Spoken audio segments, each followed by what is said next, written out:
Greetings, I'm Solidus-Skully, and welcome back to the bonus video of the Devil May Cry commentary.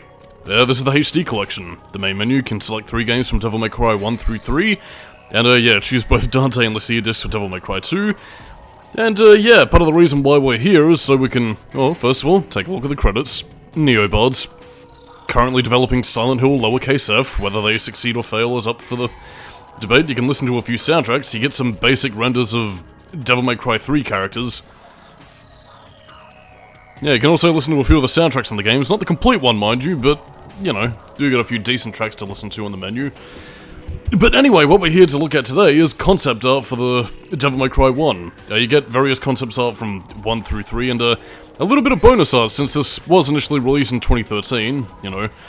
And as such, it does also include the 10 years of Devil May Cry between the first game through to the reboot, so yeah, pretty fancy stuff. But anyway, what we're here to do today is primarily just looking at concept art and sort of tracing the origins from how this game began as Resident Evil 4 through Carnival and then eventually Devil May Cry as we know it now. Oh, by the way, they misspelled works. Just figured I'd point that out. But anyway, it might not be particularly interesting, but don't worry, we do still have a few other, you know, tasty little surprises to experience as I'm going to be showing off alternate costumes and, you know, a little something extra as I get a bit of payback, as well as an alternate mission that I don't know if a lot of people actually cover, but I'm going to do so for the sake of solidarity. By the way, that was the Count Oswald Spencer, as designed by the game. Yeah, it's a very regal looking and much different looking from what he would eventually look like in Resident Evil 5 when you finally encounter him as Wesker and Chris and Jill. Then there's Phantom, looking very bloody in her original Resident Evil design. That very clearly being inspired by the liquor, although more reptilian in design. And yeah, you can also sort of tell where a lot of these creatures initially came from. This, you actually saw on the ghost ship, actually. I swear to god this thing is intended to be the Jokot Golem, and that's entirely based on the fact that, again, this thing has the boss subtitle, so yeah. This was also the Tateo Bess that would eventually make its way into Devil May Cry 2. This is what Mundus' original form would be, you know, Oswald Spencer in his tyrant form. Would have been quite cool to fight that, actually, but, alas, we'll never know. But yeah, as you're seeing with a lot of the concept art here, you are seeing a few things that either did eventually make it into the game, you know, like these, new variants of the Lickers eventually becoming, the Nobodies. And, of course, the original concept for Nightmare, looking, very Leech Queen. So, again, as you can imagine, a lot of these concepts were either reused from Resident Evil 3, like the Shadow Enemy right there, or were just sort of split apart into games such as Resident Evil 0 or Resident Evil 4. And, yeah, see? Leeches right there. Snakes. Never... And, of course, the Beelzebubs that changed the least between the transition from Devil May Cry to Resident Evil 4. I think they actually would get another usage of, in Devil May Cry 5 as the Impuces, actually. And, of course, that's the original design of Griffin that didn't change too much, but, you know, would have been curious how you would have fought him in the Resident Evil sense, unless that version as well would have generated lightning, but it's neither here nor there in this case. Yeah, that's very familiar to James Marcus's leeches. Cerberus dogs. It would have been cool to fight. Oh, look, it's a crow sandwich. And the Bat Enemy, that eventually did become a boss fight in Resident Evil 0, if you remember where Billy and Rebecca fought that in the church. And of course, Griffin Spawn. Never did fight those, but they would have been rather creepy enemies if you remember the tail end of the Silent Hill commentary when I showed off the pre-born fledgling. Of course, we have a few early designs for Dante / Tony Redgrave. Yeah, I am still wondering what Tony and Beatrice's relationship was going to be if, because they seem fairly close. Were they meant to be partner characters akin to like Chris and Jill or something, or was it going to be something a bit more than that? But anyway, so we do get to see a few renders here and there. Of course, the big confirmation of Resident Evil, you know, Tony and Paul being cloned children from the Umbrella Corporation. I'm trying to remember, I don't think I quite flash up on the screen that shows, you know, Spencer and his wife, you know, cradling the, the little cot where Dante and Virgil are sleeping in, you know, indicating that they're meant to be their parents, and again, as I said throughout the commentary, God knows what that would have meant for, you know, Resident Evil 4 and, you know, yeah, excuse me, you know, what that would have meant for characters like Albert Wesker. I mean, as I mentioned beforehand, I think it did eventually get adapted into the whole Wesker children storyline where, you know, there was a bunch of different Well, again, on the off chance that I don't cover Resident Evil 5, it's basically just a lot of genetically altered children. I don't really think we've seen that many. I mean, we've seen Jake Wesker, which was Albert's offspring. We've seen Alex Wesker in Revelations 2. So yeah, I take it we probably have a lot more to explore, assuming that Capcom decided to follow that line as opposed to wherever the hell they're going in Resident Evil 9, which I'm assuming that they're working on right now, but just neither here nor there in this case. In any case, though, we have a few more bits and pieces of art design, and honestly, man, credit to the art designers of the game, because, man, this is fucking beautiful shit. Yeah, the Umbrella logo, then eventually changed to something else, just to hide the fact, I suppose. Yeah, I don't really have too much to say after that, although I do actually, again, mainly because of the fact that it's still recent right now, although it's probably old hat by the time, you know, the video comes out, but, yeah, Hideki Itsuno, the man who would pretty much take over the series from Devil May Cry 2 onwards, yeah, he's leaving Capcom.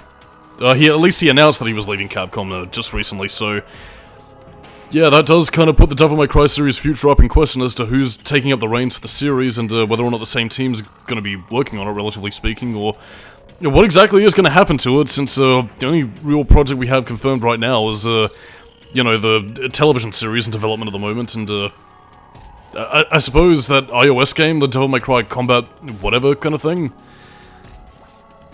Yeah. I mean, the fact that we haven't heard of a Devil May Cry game, you know, in a couple of years after Devil May Cry 5 is kind of concerning, but, yeah, it does make me wonder whether or not the series might be going away again. In any case, as we count down, yeah, this is back in Mission 5, the Guiding of the Soul, where basically when you pick up the Melancholy Soul, get there within the amount of time, but if you fail, the power of the Melancholy Soul has died. And yeah, this is the alternate Mission 5. Now, you remember back when we were getting the Staff of Judgment in order to give to Alastor, you know, in order so she could let us through and fight Phantom? Yeah, well, right beside that little ornate table or whatever, yeah, this room also has another little area that we couldn't really do anything with, but yeah, on the off chance that you fail the Guiding Soul mission or take too long, well, we pretty much go all the way here and power up the Melancholy Soul. By the way, this is also right before the room where you fight Virgil/Nilo Angelo, and look at that bit of symbolism right there. Yeah, an armored figure chained up. I don't know whether that was intentional, but I mean, if it was, good on the art designers, because that's a nice bit of foreshadowing. But yeah, even if you do power up the Melancholy Soul, they're not going to let you off that easy and get an instant S rank, because, yeah, now you're just going to fight another Shadow. But in any case, this is also a chance where we get to show off Super Dante. Basically, Infinite Devil Trigger. You're not invincible, mind you, but you do have unlimited Devil Trigger, so again, if you ever wanted to utilize the Bangle of Time, you know, with no repercussions, or just utilize air raid to your heart's content, feel free, you mad bastard. And, yeah, Super Dante is quite good. And, I mean, again, for as much fun as I've been making of Keegan Stormblade for using it during his Devil May Cry 1 playthrough, I can't really blame him for it, because, I mean, it is fun to use ultimate Devil Trigger power, you know, to your heart's content, so, you know what? Yeah, it's a perfectly acceptable way to play the game, and you do need to beat the Must Die mode in order to get it, so, like, I mean, for as many jeers and japes as I've been giving the guy, you know, he's earned his medal. Unless, of course, he used some PC modding techniques in order to get it, but, you know, I'm gonna give him the benefit of the doubt. He is a pretty big Devil May Cry fan, has quite a few playthroughs on his channel, so, give him a watch. He's quite a solid commentator.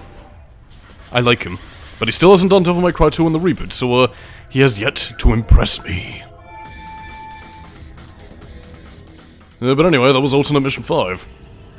And what is our prize? A rank. Oh, shocky darns. Oh, well, I mean, I got a fair few more S ranks on my original run than I, in fact, thought I was going to get, but yeah, I'm proud of that, and, ooh, what is this? A mysterious figure. Yes, indeed, this is pretty much the legendary Dark Knight skin that you can use when you start a new game and, you know, play through the game once again. Basically, you're playing as Sparda. It's pretty much an alternate skin for Dante, but he does, and I'm saying this compared to some of the later Devil May Cry games post-3, he does actually come with a few interesting little tells and additions to his arsenal. For one thing, you know, as I'm talking over the cutscene with Phantom going, blah, blah, blah, don't call me fat. But yeah, as you can see on the sword with Sparda's back, he's actually wielding a different lightning sword, Yamato. A sword that would eventually become, you know, part and parcel with Virgil's character, as opposed to the sword that he has as Nilo Angelo. But yeah, that's pretty much your lightning blade. You don't quite get a lot of the attacks that Yamato would usually get, you know, associated with its person. Like, again, you don't have those little vortex balls. Again, you don't have the whole slow-paced kind of combat feel to it. It's basically a reskinned Elastor, but, you know, by that same token, it's still a pretty slick-looking katana blade, so, whoopee Japan. But yeah, he also comes with two of his own unique pistols, which are reskins of Ebony and Ivory, called Luz and Umbra. Pistols I would eventually go towards Trish, actually, since I suppose, given the fact that she bears the visage of Eva, she would eventually, I don't know, I suppose Dante felt it apropos to give her a lot of Sparda's old weaponry. Which is kind of funny when you consider Dante's character later on, where he would eventually, you know, sell off a lot of his weapons in order to pay off his debts. But I guess maybe his father's gear was something he felt only cherished towards, well, those he cared about and those he loved. See, he's a really deep guy. He's not always chimichangas and slip, slop, slap my penis, or whatever. Oh, I have been shot by Luz and Umbra. Sparda. Spardula. You defend the humans, and yet you shoot me. Now, I was initially going to show off the Dante Must Die mode, but I forgot, and some of the footage is sadly gone. So, yeah. I mean, you can technically, I think I do show it off a little bit in the review, so, yeah, if you want to see the Bangle of Time and the Must Die mode in action, you can see it a bit there. But, really, all you really get out of the Must Die mode, apart from getting Super Dante as well, you know, just, if Devil May Cry's a knockin', don't come a knockin', baby, yeah. So yeah, that's pretty much it. Not really too much to say here, not that much, really changes comparatively, so, again, you do get a few decent rewards for completing the game. I think it's if you beat the normal mode that you unlock, actually, I'm trying to remember, I think it's if you unlock the hard mode, you get the legendary Dark Knight Sparda. If you complete the Dante Must Die mode, you get Super Dante, so, yeah, that's pretty much all she wrote.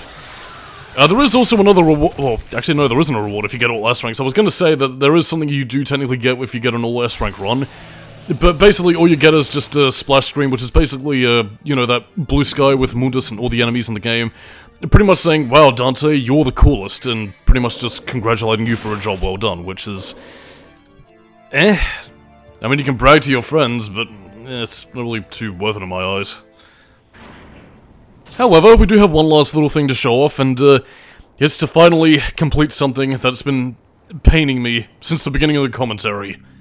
Oh yes, we're gonna succeed this time, goddammit. Please ignore my lower health. Let's just say that Sparda was so disappointed in my performance earlier on, he suddenly died, only to then get revived as he wanted to show Mr. Solidus-Skully how it's done. Oh yeah, and by the way, if you equip the Sparda skin, you also get a different theme from Public Enemy and Lock and Load, so yeah, musical changes. Pretty good. There you go. I finally redeemed myself. So on that note, I am Solidus-Skully, keeping new metal, and I'm gonna enjoy the victory theme, so I hope you enjoyed the Devil May commentary.